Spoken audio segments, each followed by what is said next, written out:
My name is Amanda Phelps. We are at Perry Junior High School, and it is 2:50 p.m. on April 3rd, 2009. Please state your full name. I'm Kenneth E. Kelly. And your place and date of birth. I was born in Pittsfield, Massachusetts on July 27, 1947. What was your pre-service education? I went to Pittsfield High School, and from there went to Cornell University and got a bachelor's in economics.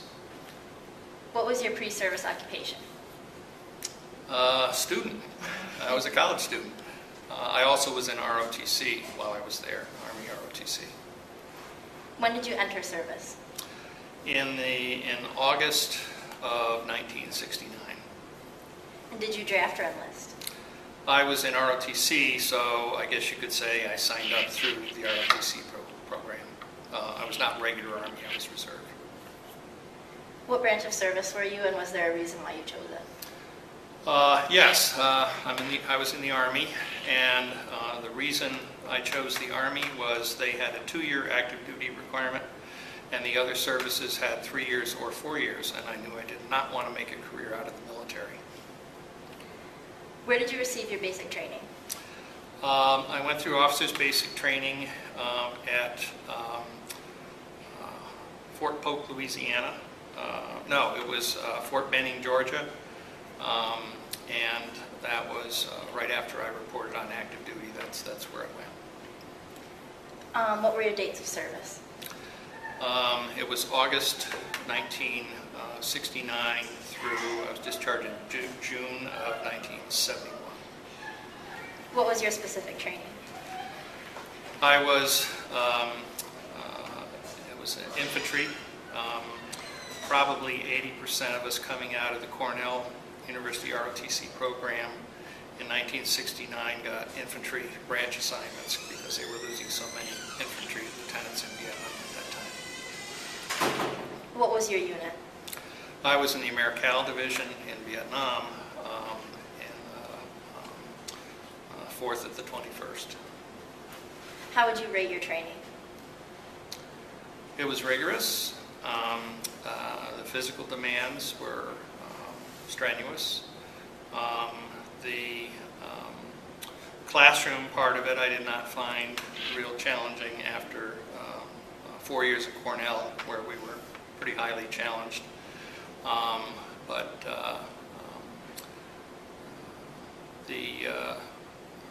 It was a nice break from the physical part of it. How would you rate your equipment?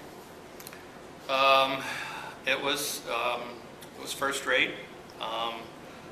Resupply was very good over there, and I carried both an M16 and a Colt 45. And what was your role in conflict?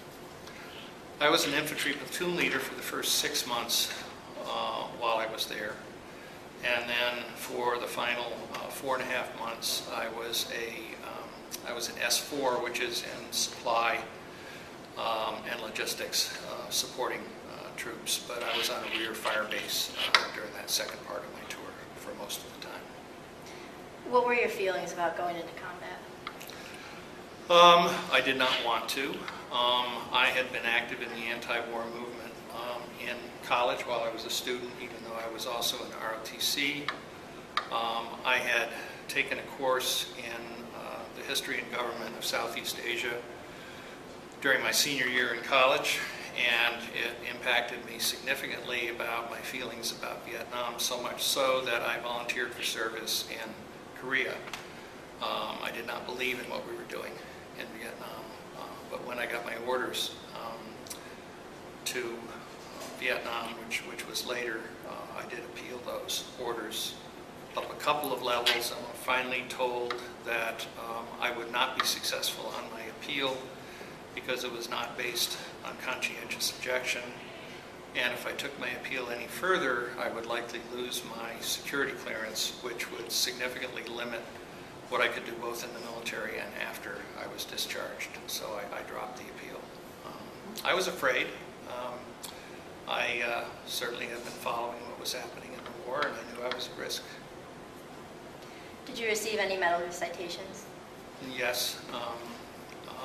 I received the Oh, I should have brought the list, but there are probably about 8 or 9 of them. I have a Bronze Star.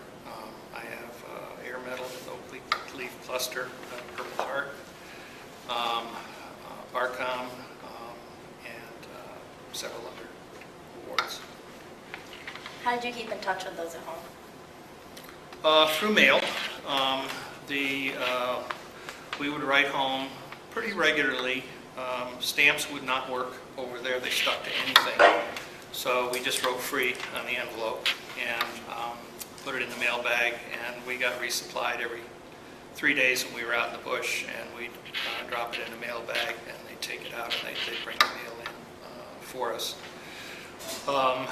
Those who were on fire bases were much more able to communicate with home through the MARS system, which was basically a satellite radio system. And 3 times when I was in Vietnam, I was back on a fire base, and I was able to use that to make a 3-minute call home. But it was like using the radio. You had to say over when you were finished. But was able to communicate with my wife 3 times while I was over there. What were the food and supplies like? Most of the time we were eating sea rations. We also had LRPs, long-range reconnaissance patrol. They were dehydrated food that you would heat and add water to. But mostly it was sea rations. We would occasionally get a hot meal on special occasions like Thanksgiving or Christmas. They would chopper out a hot meal to us. We were generally in the field for missions of anywhere from 12 to 18 days, and then we got 2 to 3 days back on a fire base, and we did get hot meals when we were back on the fire base. What was your most memorable experience? I guess it was the times when we were in combat, and the area where I was operating in, which was in southern I Corps. It's the northern part of Vietnam, but partway up the coast. We ran into another unit at night. We were maneuvering around. We got ambushed, and 2 platoons ran into each other at the same time that we got ambushed, so we shot each other up. Very traumatic. We were very fortunate we didn't lose anybody that night, but we did have 4 fellows wounded. There were other situations similar to that caused nightmares. How did you feel overall about your military experience? I didn't like it. I knew going in that I did not want to stay in the military. I don't believe in strong authoritarian control. I understand the need for it in a military war situation. I found a lot of racism in the military, probably more so down south in Louisiana and Georgia, where I was for the early part of my time in the military. But I did not have a good experience and was very glad to get out. What was your relationship like with the Vietnamese population? It really varied. During the daytime, there would be children that would wander through where we were, unless we were way out in the jungle somewhere. But mostly my unit operated along the coastline. So there were villages regularly interspersed, and the children would come out and sell us sodas, and we could actually order fatigues, jungle fatigues, through them, fitted with all the insignia on it. And you place an order, and a week later they'd find you and deliver it. Even if we were in a different area. So the kids were great, but you didn't know whether later at night one of the older ones might be throwing a grenade at you, or who, as you moved through a village, you could not tell whether folks were friendly or not. You didn't know who might be Viet Cong and come back, try to ambush you at night. So the trust level was low, and it was a very difficult situation. What was your reaction to the replacement of Westmoreland? It really didn't impact us much. I really don't have much recollection of that. Did you vote in the election of Nixon? Yes, against him. In what part of Vietnam did you serve?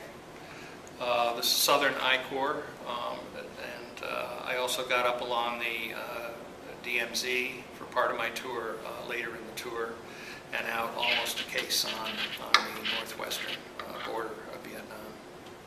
Did the terrain or the climate affect the battle? Sure.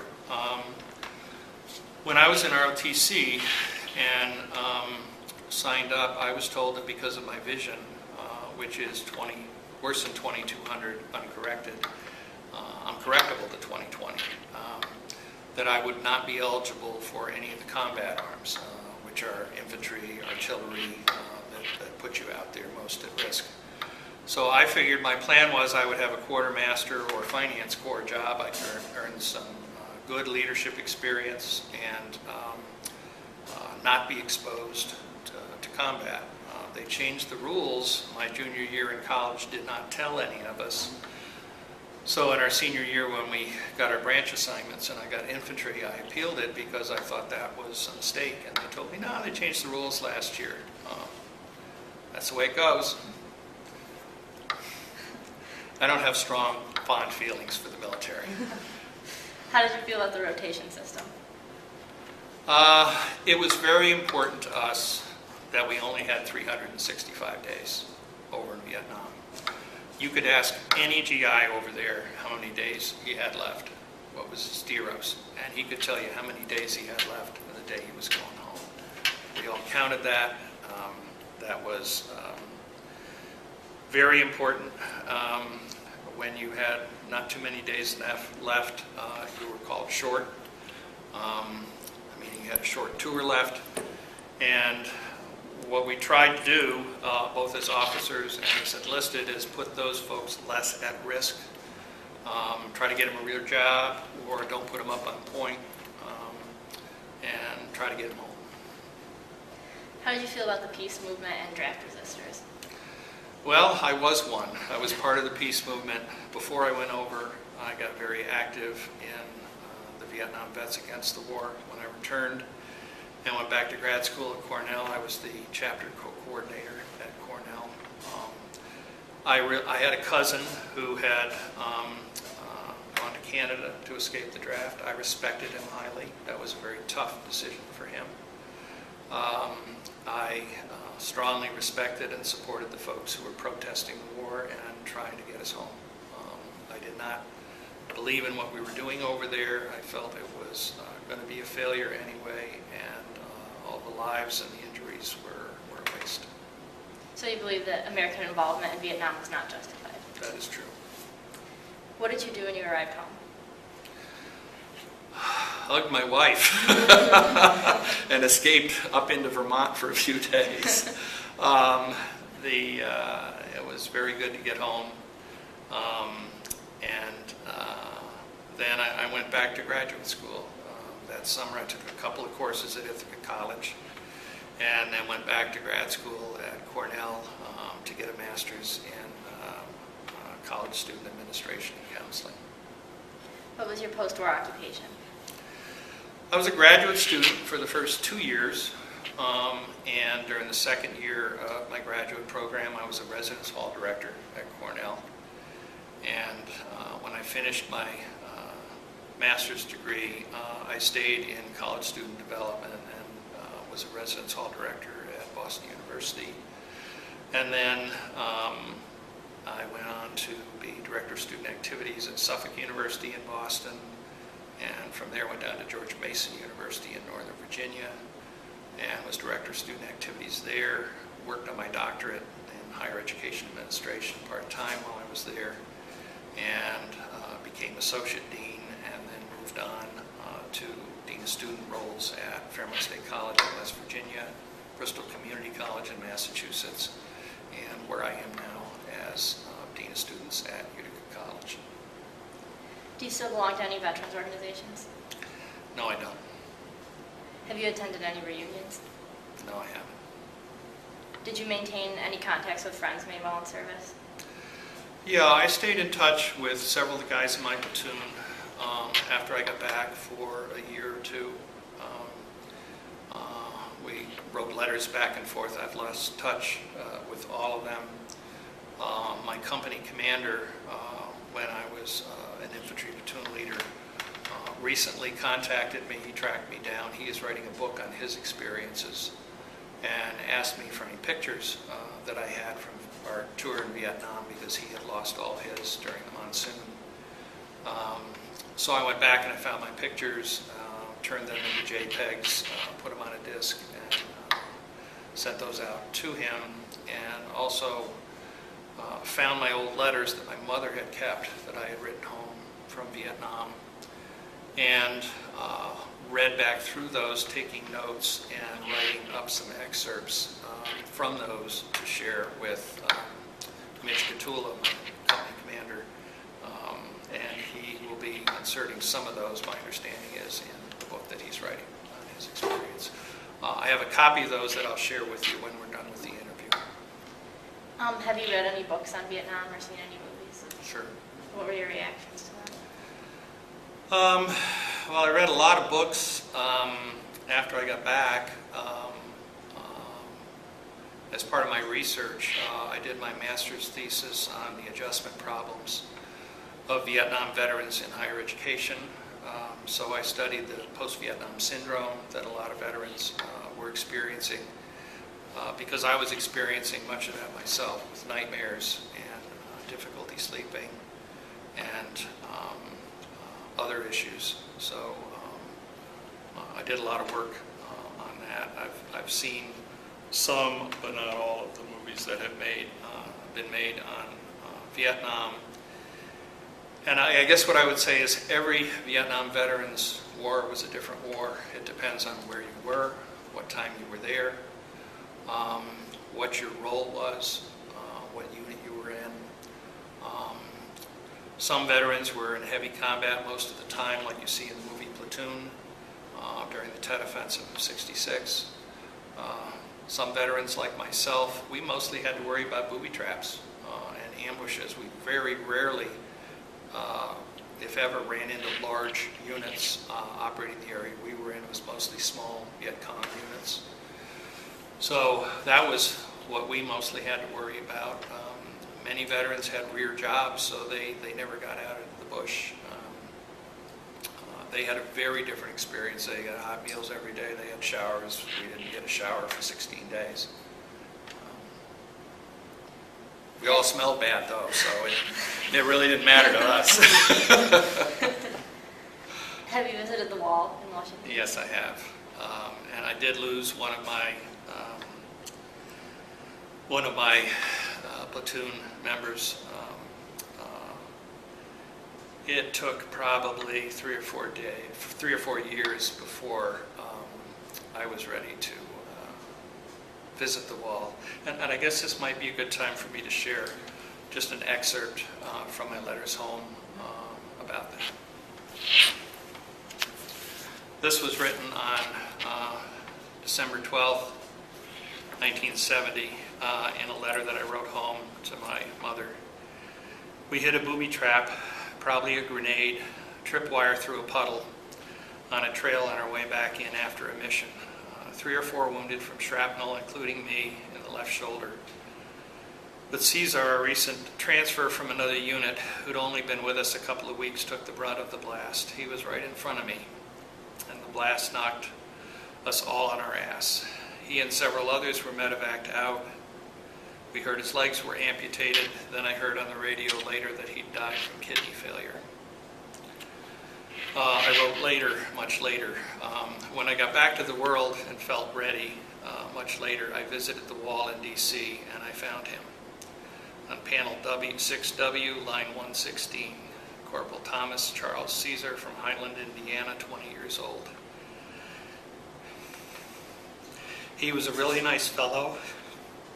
Everyone liked him, a machine gunner. So he willingly humped the heavy stuff, but I couldn't write a letter home to his parents after trying several times. How do you tell a mother and a father that their son's life was wasted? I could not. Tom was the only guy I lost from my platoon, on one too many. Later, I found 3 mangled bullets in my ammo bandolier that was wrapped around my waist. They saved me from a stomach wound, and I was damn lucky they didn't fire. When the grenade went off, Tom took the brunt of it, but some shrapnel caught me in the shoulder, but some of it caught me in the stomach, but my bandolier of ammo saved me from getting more severely wounded. But that was my worst experience, losing Tom.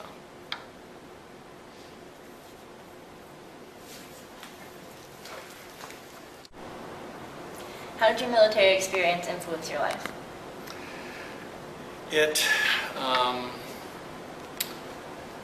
I think it really changed direction. If I had not gone in and spent 2 years in the military, I probably would have ended up going back and getting an MBA and worked as an executive in business and industry. If you've seen the movie Platoon, the main character at the end of the movie, as he's reflecting on his experience as he's heading home, he made a comment, something to the effect of, I don't know why I've survived and so many others haven't. Those of us who did make it back have an obligation to give back and to teach others what we know. I came back and I wanted to be an educator. I wanted to try to help students develop strong value systems, good life skills, and that led me into the kind of work that I do now as an administrator in higher education, but also a teacher, because my philosophy is we teach outside of the classroom, most of us who are in college student development, but we teach life skills and we augment what happens in the classroom with real life leadership experience. And it did change my career direction, and it certainly changed me as a person. I've seen a lot of poverty, and both in Panama on the way over and in Vietnam. I'm so thankful for the kind of life we can live and the kind of freedoms that we have in the United States that so many others around the world don't have. It did change me. And just to go back to your pre-war education, what made you decide to do ROTC? Okay. Well, both of my parents were in the military in World War II, and Dad was a training officer of an all-black platoon. During that time, they would not allow African Americans to be officers, so all the black units had white officers, and he was in a training unit in the States. He actually never got out of the country. He was set to be deployed to Europe, but the war ended. My mother wore combat boots. She was an Army nurse in the Philippines, and they met at Fort Benning, Georgia, and stayed in touch while Mom was over in the Philippines, and got married when they got back. And Dad stayed in the Army Reserves all his life, became a lieutenant colonel. So that was kind of my role model.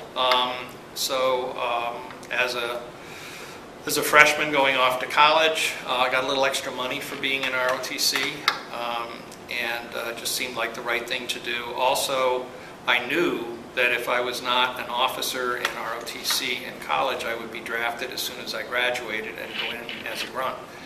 And I wanted the better pay and privileges and experiences that come with being an officer. So I chose to do ROTC.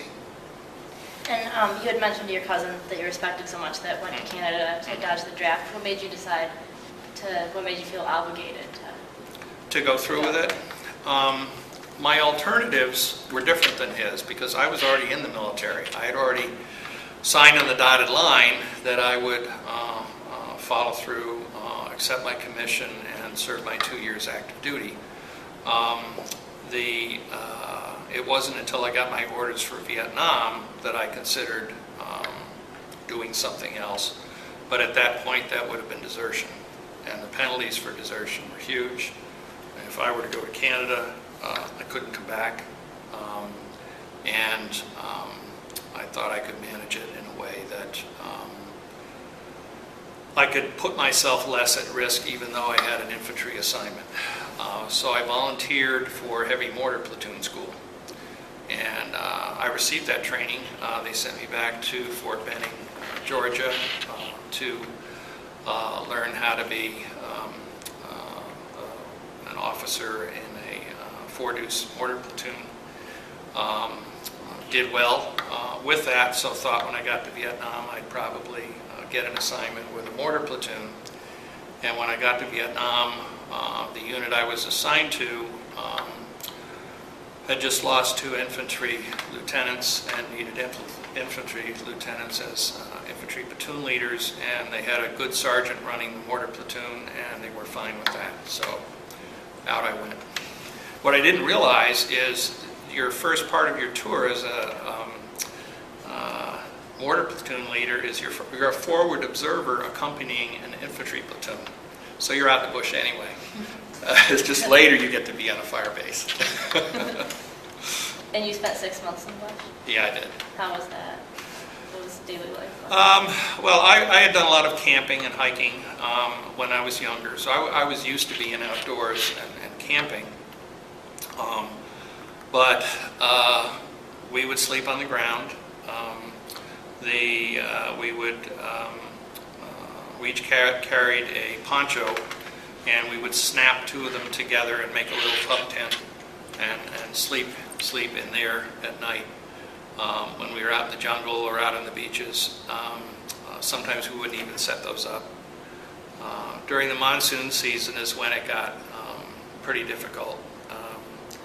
It would rain for days. You couldn't stay dry.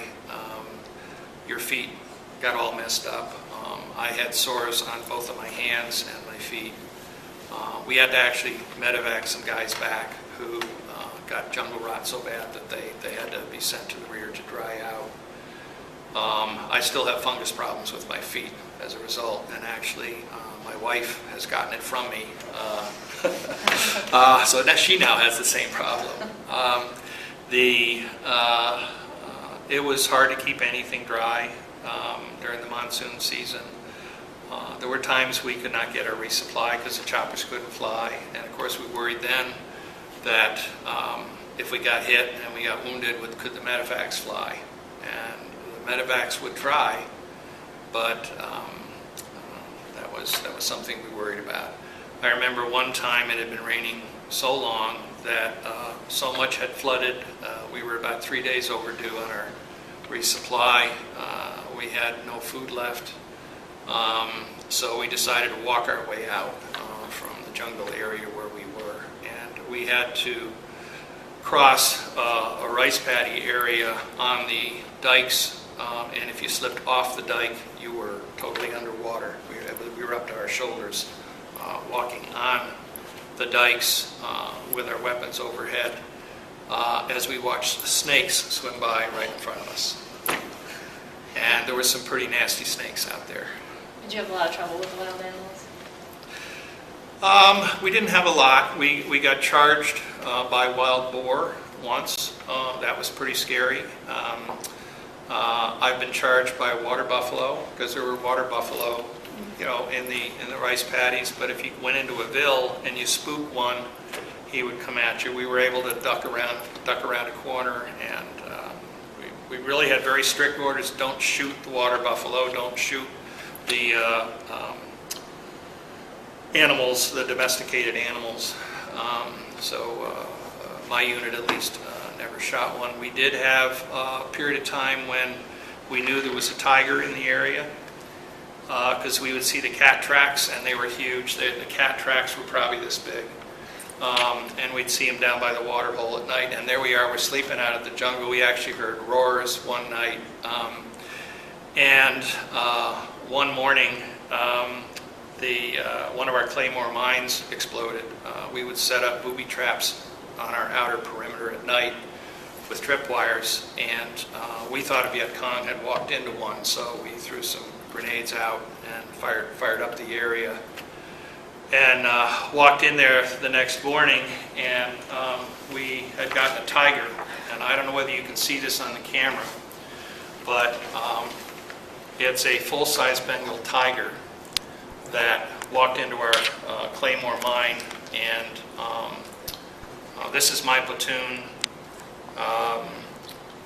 This is me over here on the far right, and one of the guys in my platoon skinned out the hide and the head.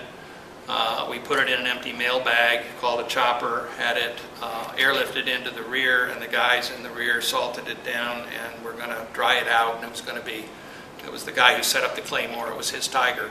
We all agreed. It was monsoon season, and they could not keep it dry, so it rotted. We all wore tiger claws around our necks, though. For weeks, we each got a tiger claw, and I still have the chipped knife that I lent to him to skin out the tiger. I might as well at the same time show another picture of me. This was me out in the bush as a lieutenant, weighing a whole lot less than I weigh right now. My wife was very freaked out by the mustache, because I did not have a mustache before I went to Vietnam. And when I met her in Hawaii on R&R, she strongly encouraged me to shave it off, which I did. As you can see, it's back. But yes, there was wildlife.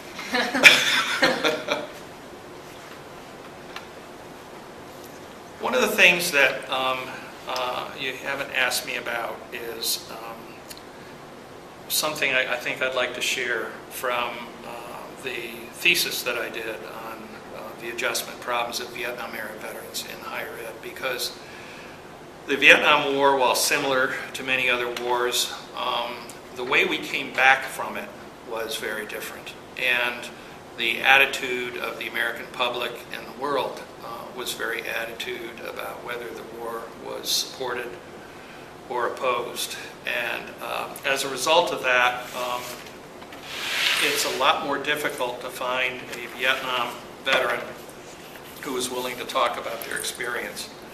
And let me just read an excerpt. This is an excerpt from a book called The Psychology of Survival that Robert J. Lifton wrote, and I quoted him in my thesis. Official descriptions of the Vietnam-era veterans seem to completely ignore or obscure, however, what many veterans and professionals feel is one of the major characteristics of the Vietnam War veteran: the central questioning of the meaning and justification of the Vietnam War and his own involvement in it. Crucial to even a partial resolution of survivor conflict, the internal struggle to discover why the veteran survived the war when many of his comrades and the enemy did not, is a veteran's ability to believe that his war had purpose and significance beyond the immediate horrors he witnessed. If he can believe that his sacrifices were worthwhile, he can then connect his own actions with ultimate humane principles and can come to feel that he performed a dirty but necessary job. Many Vietnam veterans have not been able to accomplish this kind of integration of personal experience with a transcendent meaning. And I certainly share that experience.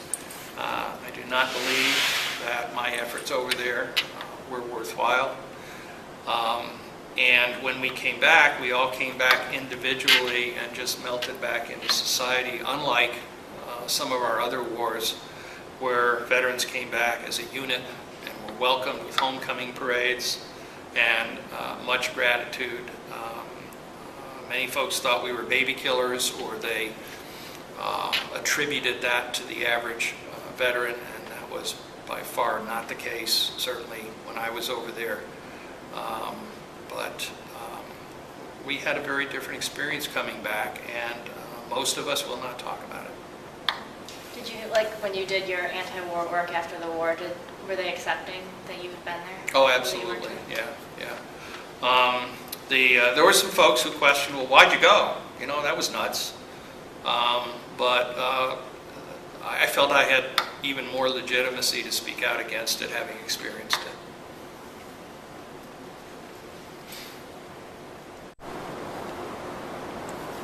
Can you just talk about the difference between the draft and the lottery? Sure. When I went to college in 1965, there was no lottery. The draft was certainly in high gear. I knew, based on my local draft board in Pittsfield, Massachusetts, that based on what was happening then, by the time I graduated in 1969, I would be drafted immediately and probably be drafted into the Army and probably have to go to Vietnam.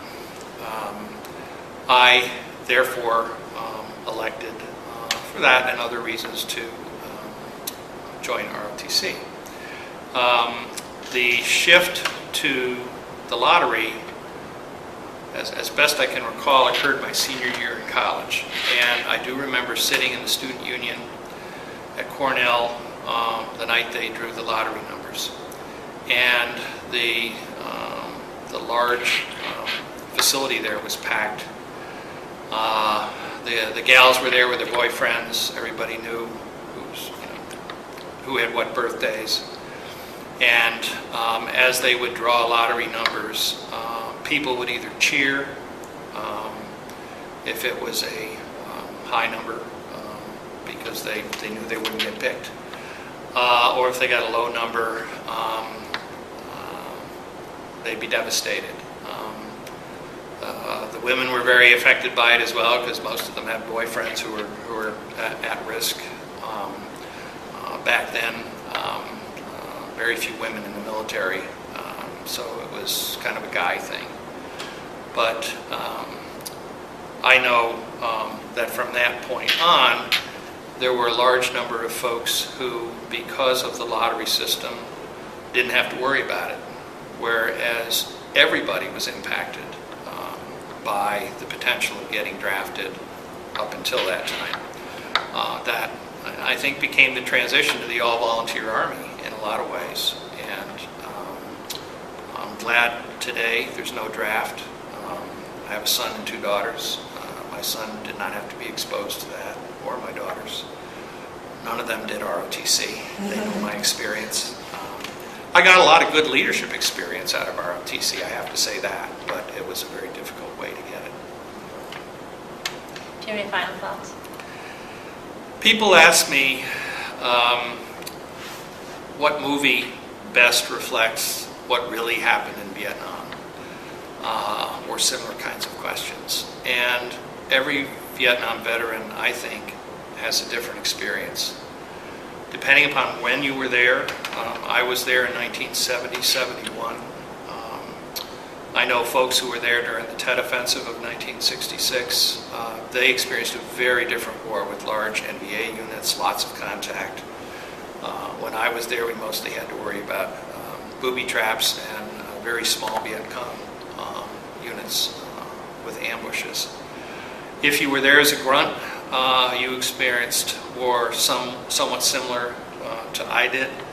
Although I was an officer, so I did have some more privileges. I slept out in the bush just like everybody else, but when I got back on the fire base, I got a hot shower. The guys got cold showers.